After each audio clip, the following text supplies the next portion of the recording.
Santé Magafrique. Des mots sur les mots et des diagnostics. La santé au Sahel et en Afrique. Maladies, Traitements, soins, protocoles, prévention. Un check-up hebdomadaire de l'actualité médicale en Afrique. Ifriqiya FM, Votre bien-être santé. Santé Magafrique. Bonjour l'Afrique, bonjour à tous, vous êtes sur les ondes de Ifriqiya FM, bienvenue dans Santé Magafrique, présenté par moi Samar Hamadi, accompagné du docteur Ilyas Hamouk, chef de service des maladies infectieuses. Bonjour docteur, vous allez bien? Bonjour Samar, ça va et toi?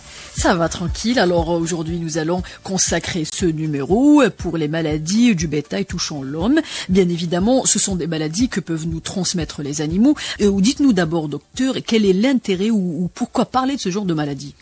Oui, exactement. Maladie du bétail, maladie du cheptel qui touche l'homme. Ça, c'est la condition. C'est ce qu'on va parler aujourd'hui. C'est des zoonoses. C'est quoi une zoonose? C'est des infections dont les agents se transmettent naturellement des animaux vers l'homme.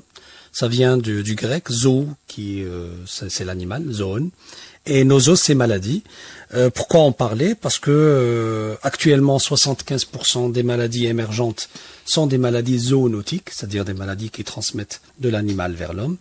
Et certaines zoonoses sont des maladies professionnelles qui touchent des professions comme les éboueurs, les agriculteurs, les éleveurs, les vétérinaires, les gardes forestiers, etc. Donc ça touche beaucoup de professions. C'est des maladies qui sont répandues, comme la brucellose, qui est une maladie qui est très fréquente, qui touche tous les continents et surtout en Afrique. Il y a des maladies plus rares, mais il y a des maladies exceptionnelles. Mais s'il y a des maladies qui sont bénignes, mais il y a des maladies qui sont graves, comme par exemple la rage, qui est une maladie très très grave. Pourquoi en parler? Parce qu'il y a un impact aussi économique, vu que c'est des maladies du bétail, et parfois il y a un abattage massif pour lutter contre ce genre de maladies. Donc c'est des maladies qui vont avoir un impact certain sur l'économie des éleveurs, sur l'économie des pays en général. Et c'est des maladies qui vont devenir de plus en plus fréquentes, malheureusement, parce qu'il y a un élevage intensif pour répondre aux besoins de la population mondiale. Il y a des variantes de souches de bactéries qui sont antibiorésistantes parce que on utilise de plus en plus d'antibiotiques chez le bétail et ça induit des résistances bactériennes. Il y a des forts développements de marchés d'animaux dans le monde entier, surtout en Afrique. Rappelons-nous de Wuhan, l'infection Covid-19 a commencé dans un marché d'animaux dans la ville de Wuhan. Et puis, il y a une mondialisation des échanges humains et animaux. N'importe quel produit animal peut voyager en quelques heures d'un continent vers un autre. Donc, il y a un risque de transmission plus important. Et sans oublier, bien sûr, il y a les changements climatiques. Et qui dit changement climatique, dit changement d'écologie, apparition de nouveaux agents. Voilà. Et quand on dit maladie, on dit plusieurs maladies. Donc, quelles sont ces maladies? Alors, pour les maladies du bétail, il y a énormément de maladies. Il y a plus d'une centaine de maladies. Bien sûr, on va pas en parler de toutes ces maladies, mais on va parler des maladies qui ont un intérêt particulier, soit les plus fréquentes, soit les plus graves. Il y a des maladies bactériennes, il y a des maladies virales, il y a des maladies parasitaires, il y a des maladies qui sont induites par des prions. On va en parler après. Pour les maladies bactériennes, il y en a plusieurs. La plus importante, la plus emblématique, celle qui nous parle le plus, que ce soit en Afrique subsaharienne ou même en Afrique du Nord, c'est la brucellose, qui est une maladie professionnelle, c'est-à-dire si il y a une profession, les travailleurs d'une profession qui sont atteints, ils doivent la déclarer, ils doivent être indemnisés, etc. C'est une maladie professionnelle. C'est dû à une bactérie du genre Brucella. Ça touche les bovins, c'est-à-dire les bœufs, les ovins, c'est-à-dire les moutons, les caprins, c'est-à-dire les chèvres, et les équidés, c'est-à-dire les chevaux, etc. Donc tous les éleveurs de ces animaux-là peuvent être touchés. Voilà, ça c'est une maladie qui est très très fréquente. Il y a des centaines de milliers de cas par an dans le monde. La transmission se fait soit par contact direct avec un animal malade, soit en consommant des produits laitiers frais, c'est-à-dire non pasteurisés, non chauffés. Donc on peut être contaminé.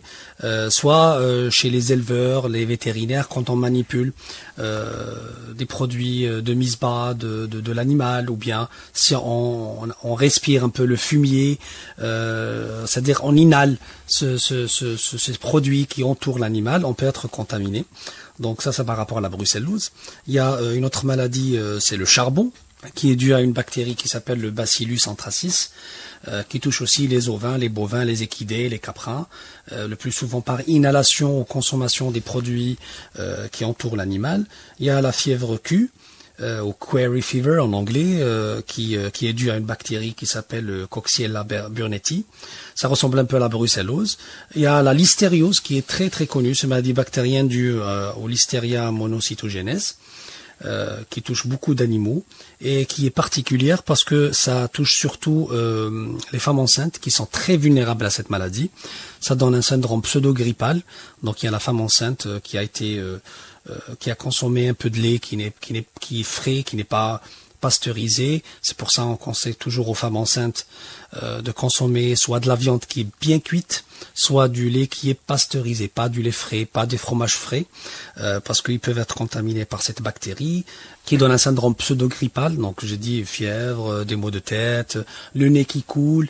Il y a beaucoup de médecins qui passent à côté du diagnostic, ils pensent à une grippe alors que c'est une infection à l'hystéria et malheureusement qui peut donner, surtout chez les femmes enceintes, des avortements, des accouchements prématurés, un retard de croissance intra-utérin, qui donne des bébés de petite taille et ça peut donner même des méningites dans les formes graves où il faut hospitaliser, donner un traitement antibiotique. Donc c'est très très important de rappeler ce genre de maladie. Et on y reviendra en détail sur quelques-unes de ces maladies. D'abord, quand on parle de maladies, on a envie de connaître la provenance. Donc, comment est-ce que ces maladies ont commencé ou quelle était l'apparition de ces maladies? Est-ce qu'elles ont toujours existé ou il y a toujours un élément déclencheur?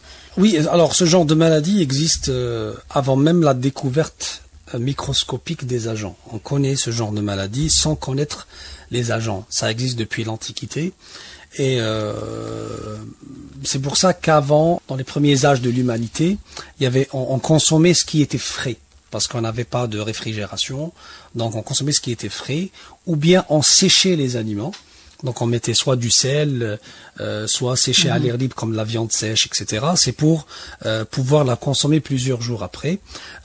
Malheureusement, avec le temps et la réfrigération et la mauvaise utilisation de la réfrigération, et ça on va en parler après dans la prévention, on a eu de plus en plus de ce genre de maladies parce que il y a un contact entre les éleveurs, il y a une transmission de maladies d'un animal vers tout le troupeau et puis d'un troupeau vers un autre troupeau, etc.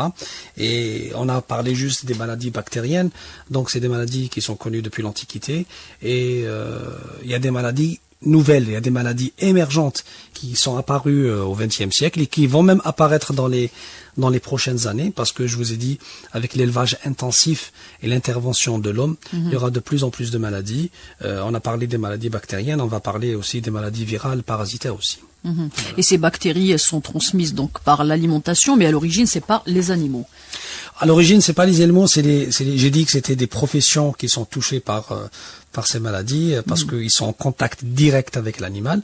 Donc il y a l'éleveur, bien sûr, parce que il s'occupe de l'animal chaque jour, il va faire la mise bas, parfois il prend pas ses précautions. On va parler dans la prévention des précautions qu'il faut prendre quand on prend en charge un animal, parce qu'on peut être contaminé par un être humain, on peut être contaminé par un animal. Il y a aussi les vétérinaires qui sont en contact quotidien avec les animaux. Il y a les gardes forestiers qui sont en contact avec des animaux un peu plus sauvages, mais c'est toujours des maladies animales. Et puis malheureusement il y a les éboueurs, il y a d'autres professions qui sont en contact avec l'animal. Ça, c'est d'un côté, c'est ce qu'on appelle des maladies professionnelles. Mais il y a le citoyen lambda qui consomme des produits animaux. Par exemple, il y a des gens qui vont dans une ferme, ils achètent du lait frais ou du fromage frais artisanal qui n'est pas pasteurisé. C'est quoi la pasteurisation? C'est une méthode de stérilisation du produit avec de la chaleur. On va éliminer tous ces germes. Et quand on fait du fromage artisanal ou du lait frais, si l'animal bien sûr est contaminé, ça risque de proliférer dans ces produits laitiers et contaminer les consommateurs. Donc voilà. Beaucoup de maladies sont ainsi transmissibles.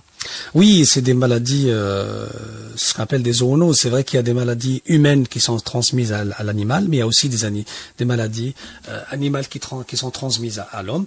Il y a des maladies dont on va parler dans les prochaines émissions, qui touchent par exemple les animaux domestiques, comme le chat, comme le chien, ou bien des animaux qu'on trouve dans les villes, comme les rats par exemple. qui transmettent beaucoup de maladies. Mais il y a aussi des maladies, notre sujet d'aujourd'hui, c'est des maladies du bétail, c'est-à-dire les maladies des animaux d'élevage. Et donc, docteur, y a-t-il des personnes qui sont plus vulnérables que d'autres? En fait, on peut pas parler directement de vulnérabilité parce que c'est pas une maladie, c'est un groupe de maladies. Chaque maladie a ses particularités. Il y a des maladies où j'ai dit par exemple pour la listériose où que c'était la femme enceinte qui était vraiment la personne vulnérable qui risquait de faire des complications. Mais il y a des maladies où tout le monde peut être touché. Je vous donne un exemple, et là on parle de maladies virales, parce qu'on a parlé de maladies bactériennes, de maladies virales, par exemple la rage. La rage qui est un drame pour un médecin, parce que la rage, une fois transmise à l'homme, c'est-à-dire une fois la maladie déclarée, une fois on a des symptômes, la mortalité est de 100%. Que ce soit en Afrique, en Asie, aux États-Unis, en Suisse ou en Europe, c'est une maladie qui est mortelle. Et ça, il n'y a pas de personne vulnérable. C'est une maladie qui peut être transmise le plus souvent, bien sûr, par les chiens, par les renards en Europe, par les chiens en Afrique. C'est des chiens, qu'on dit enragés, qui sont atteints par cette maladie.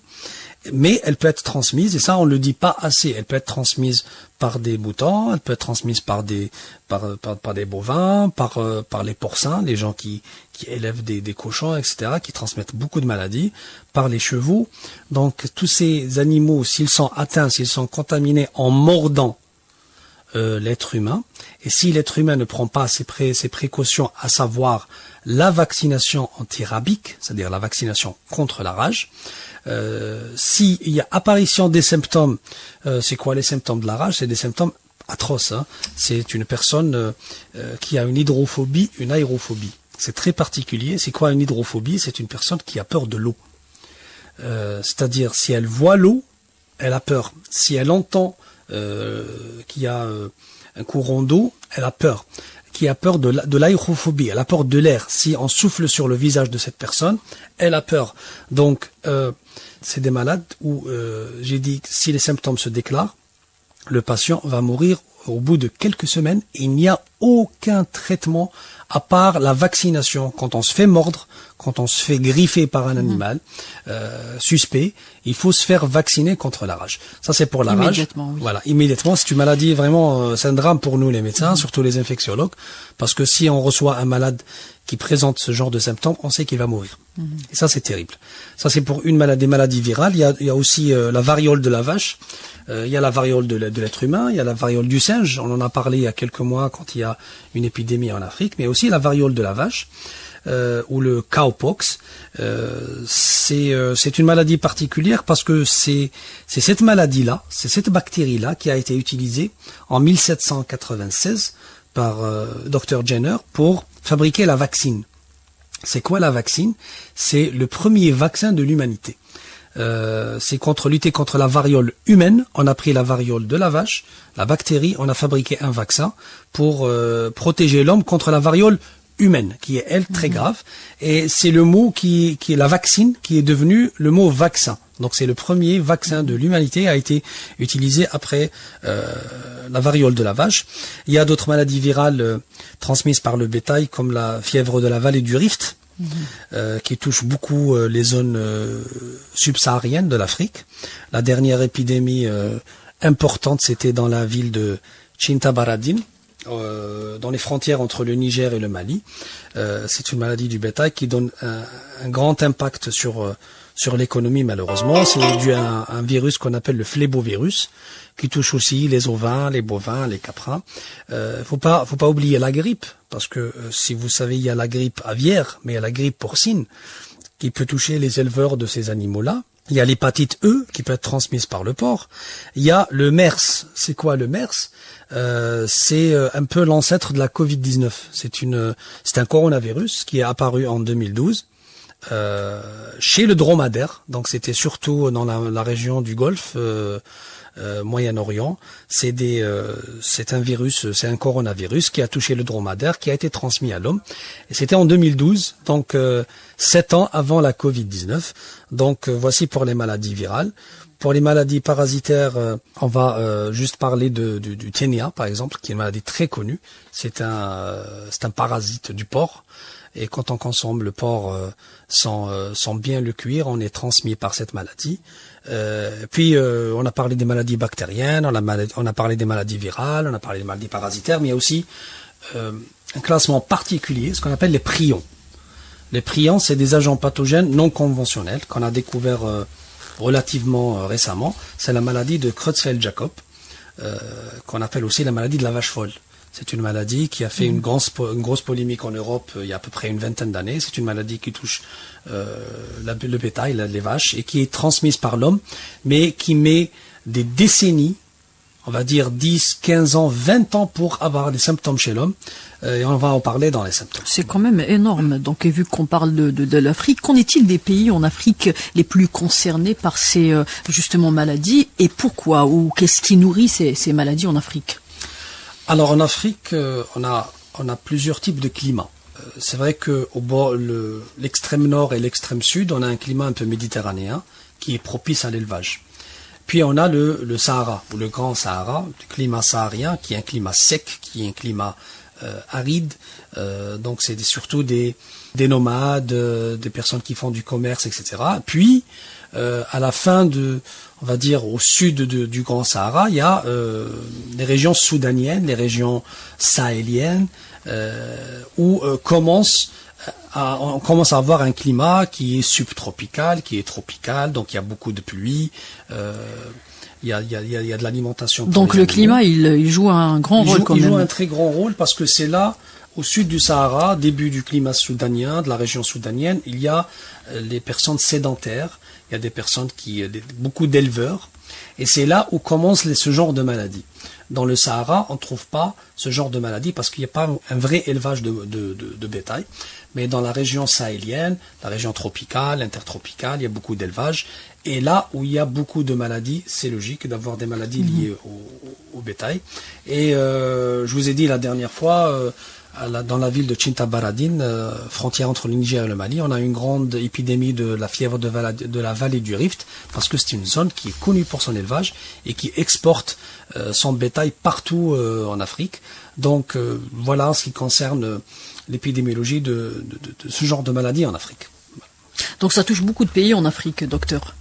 Oui, beaucoup de pays, et surtout les pays dont l'économie est basée sur l'élevage, qui a un grand impact sur la santé animale, sur la santé humaine, et malheureusement aussi sur l'économie.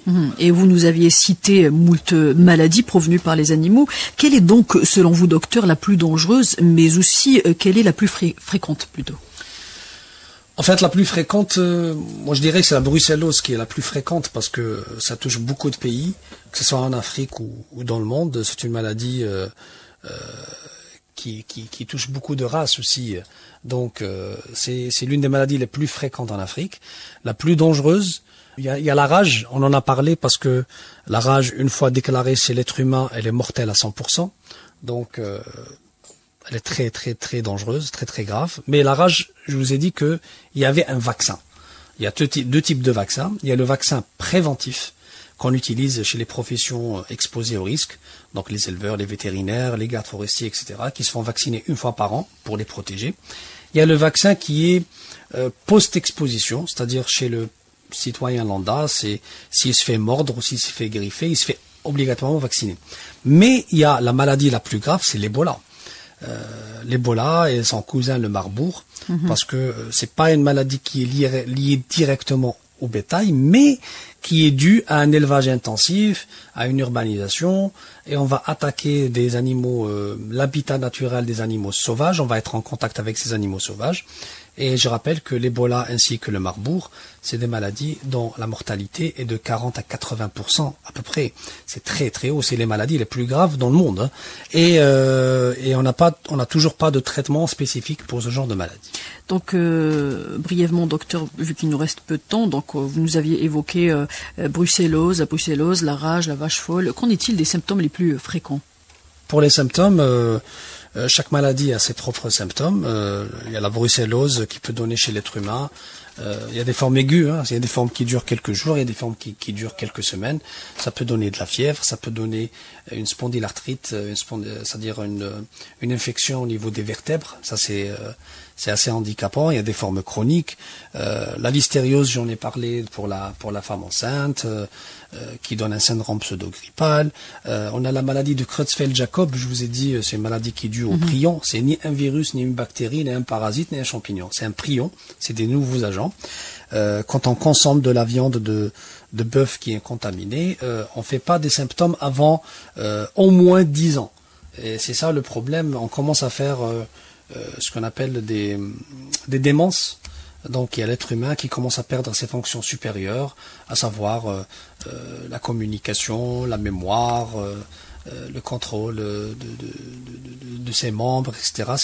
C'est un genre de démence qui est précoce, qui touche l'homme après avoir consommé, je vous ai dit, de la viande de bœuf contaminée. On a parlé aussi de la grippe, de la MERS, qui est l'ancêtre de la Covid-19. Ça, c'est des syndromes respiratoires. C'est la fièvre, une toux, le nez qui coule, des courbatures. Donc, les ténias, par exemple. Les ténias, je vous ai dit que c'était transmis par le porc, qui était mal cuit.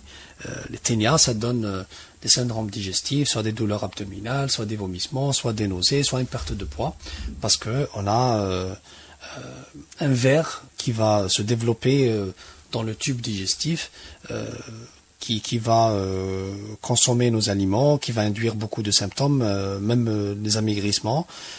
Donc vous voyez que c'est un groupe de maladies, et chaque maladie elle a ses propres symptômes. Voilà.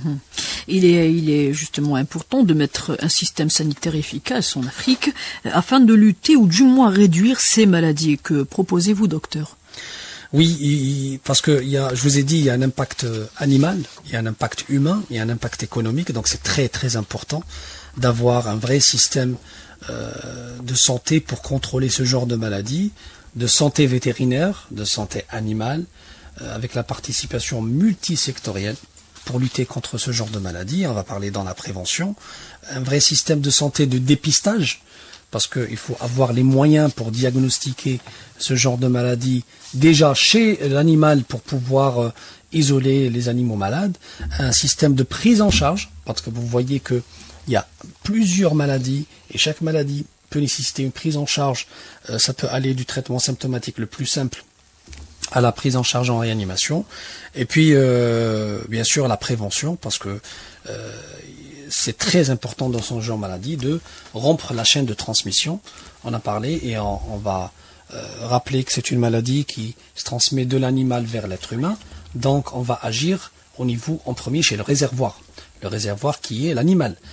Comment on va agir sur le réservoir? On va le contrôler sur le plan santé les animaux régulièrement, pas quand ils tombent malades. Il faut faire un contrôle vétérinaire régulier des animaux du bétail, optimiser les conditions d'élevage, avoir de bonnes conditions, bien sûr détruire les animaux malades rapidement pour qu'il n'y ait pas une contamination accrue, désinfecter les locaux, dératiser, parce que les rats ils font un rôle de transmetteur aussi entre les animaux.